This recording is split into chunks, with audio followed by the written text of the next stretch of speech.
Hello mga Mars! Welcome back to my channel, Karin Scoop Station here. Without further ado, let's start.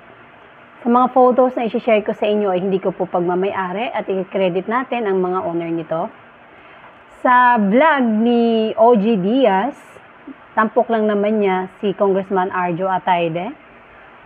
Alam ko marami sa inyo ang nakapanood na sa vlog na ito na 23 hours ago na, so halos one day na, kahapon po ito na i-upload ni Mr. OG Diaz. Ang title ng vlog ni OG Diaz ay Arjo Atayde, bakit nga ba wala pa silang anak ni Maine Mendoza? Pag-uusapan lang natin ang napag-usapan sa vlog. Malimit nga daw na tanong kina Arjo at kina Maine ang tungkol sa kung bakit wala pa silang anak. Kailan sila magkakaanak? Nagkakaedad na daw sila. Nasasanay na lang daw si Arjo sa mga ganitong tanong sa kanilang dalawa. Sabi nga ni Arjo, gustong-gusto na rin naman nila magkaroon ng pamilya, may plan na rin naman talaga sila ni Maine, hindi lang niya daw maidetalye dahil masyado ng personal. Gusto nga daw niya 3 or 4, but kung ano daw ang ibibigay ni God sa kanila, tatanggapin nila kung ilan yon. Kung magkakaroon, napakagandang blessing.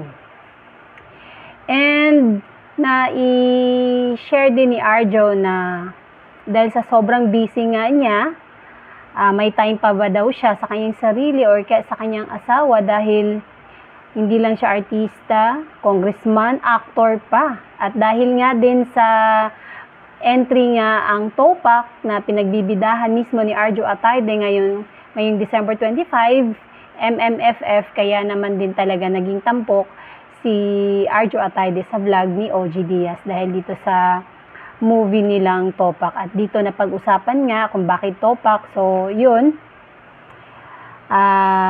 Mapapanood na natin ngayong December 25, mga Mars. Sabi ni Arjo, I start early so I can end early at work as well. Ayun. Kasi, syempre, sa kahit anong busy niya, gagawa niya ng paraan upang makasama niya at makauwi siya ng maaga sa bahay nila para makapiling ang kanyang asawa. At sa mga nagtatanong kung bakit hindi napapanood si Arjo Atayde sa mga hearing, bakit daw hindi kasama sa Quadcom Committee. Ilang congressman na ang napapanood sa mga hearing, pero nagtataka daw ang iba kung bakit congressman ba talaga si Arjo. Ayun, sinagot naman ni Arjo yon. At totoo dahil napakaraming congressman.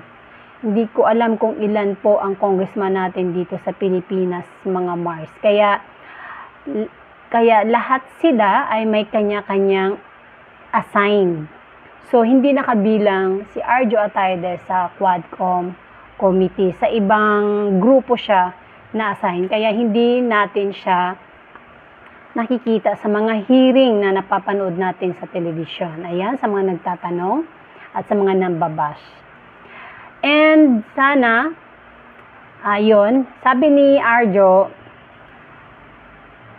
pag ang punta daw niya sa work ay papunta lang ng Senado, kailangan daw niya munang antayin o hintayin si Maine na makaalis bago siya papunta din sa work niya. So, parang mauna muna si Maine. Kaya wala daw talaga kasi silang time. Pero pagdating ng Sunday, talagang mini-make sure nila na it's Maine Day nga daw yan. At yung mga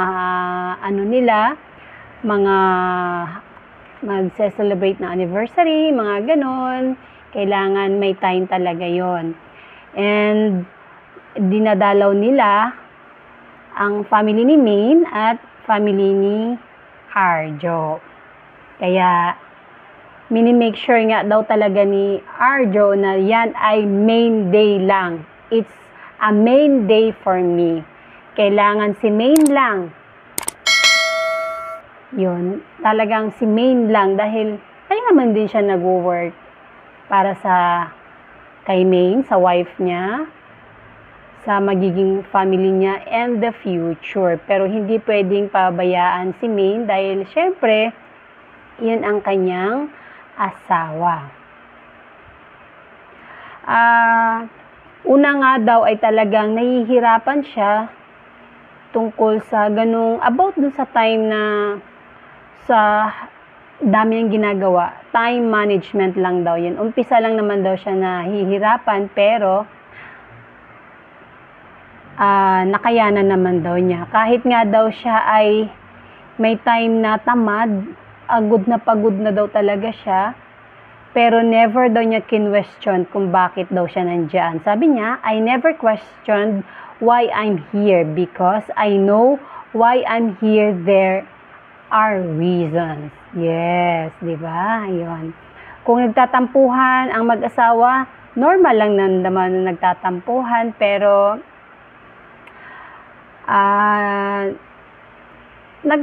nagiging maayos rin naman daw agad-agad. Sabi ni Arjo, she inspires me. It's my everyday, it's my safe day. Every time I go home, I look forward to go home. Ang sarap naman mga Mars, ano? And napaka-supportive nga na wife si Arjo. Si Maine Mendoza. At sabi nga nila kung bakit hindi daw nakikita si Maine Mendoza sa mga gatherings niya about politika or dadalhin sa Congress, yun ay ayaw niyang isali si Maine Mendoza patungkol. Lagi naman niyang sinasabi yun, out si Maine Mendoza sa ganong klaseng, dun sa political life ni Arjo Ataide. Sabi niya, because she's my last piece of my privacy. I'm safe there. Oh, shucks. Ang sarap pakinggan ng mga sinasabi ni Arjo, mga Mars. At ang galing niyang magsalita. Talagang karapat-dapat lang talaga na maging congressman dahil ang galing sumagot. Di ba na-interview na rin ni Mama Ogs or ni OG Diaz dati si Maine Mendoza? Hindi pa sila kasal. And then ngayon, si Arjo naman ang na-interview. Malaman. Ang ganda ng mga sagot ni Arjo. Alam mong may breeding, may pinag-aralan. Kaya same talaga sila, matalino. Pareho talaga sila ng kanyang asawa na si Maine Mendoza. Siyempre, hindi nawala sa tanong kung yung tukso dahil sa work ni Arjo, marami nakakapaligid pero ang sagot ni Mr. Ataide, hindi niya yon priority. Kasi ano ang sagot niya? Sabi niya, I really wanna grow into a man to be able to be a good example to my kids, which is tamang-tama naman talaga, Mars. Kaya yung mga magpapapansin dyan kay Arjo, wala kayong mapapala dahil hindi kayo priority. Isa lang ang priority niya, ang maging matinong tao at matinong asawa at mapagmahal na asawa sa kanyang asawa na si Mrs. Maine Mendoza Ataide. Oh, ayun. And syempre, natanong din yung hanggang ngayon na hindi nga wala-wala matapos-tapos ang issue ng Aldab na may anak si Maine at si Alden. Ay, nako daw. Hanggang ngayon di talaga yun nawawala. Hanggang ngayon talaga, ewan ko ba. Kaya sabi ni Arjo, hindi ba sila napapagod? Super tagal na nun. At yes, sinabi niya, walang anak si Maine, wala akong anak. Nag-asawa kaming parehong single. Kasi nga, pinalabas din dati na may anak si Arjo, may gulay. Talaga, meron nga daw tong sariling libro. Kaya ngayon daw ay, may nakikita pa rin daw si Arjo sa mga ganong klaseng mga paninira sa kanila. Hindi na lang niya pinapansin. Nasanay na lang siya dahil wala namang katotohanan kasi talaga naman yun. Kaya nakabasa din ako dito sa comment sa vlog ni OG Diaz na meron nga dong nag-comment na dati siyang Aldab pero alam niyang love team lang naman talaga yun. Walang katotohanan. Kaya hindi talaga siya naniniwala. Hanggang doon lang siya sa love team ni na Maine and Alden. At ngayon dahil mag-asawa ni si Maine at si Arjo, ito na ang tunay na totoo. Ito ang tunay na totoong nangyayari sa buhay nila, Maine Mendoza and Arjo Atayde. At may kanya-kanya na ring buhay si Maine at si Alden. Maganda na rin ang niya, na pinipare siya ngayon kay Catherine Bernardo. Wala talaga yun nga, kung saan sila masaya, kung napapako sila sa ganong kwento, wala na po talaga tayong magagawa.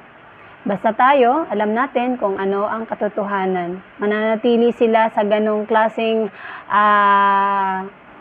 panaginip. Ang katotohanan ay mag-asawa sina Arjo and Maine Mendoza. And hopefully, magkakaroon na rin po sila ng anak. Dahil kung tayong mga fans ay gusto na rin magkaanak sina Arjo and Maine, ano pa kaya ang mag-asawa at ang family, di ba? Shoutout Armenian! And that's it mga Mars. Thank you for watching this video. Please like, comment, share, and subscribe for more scoops. Bye!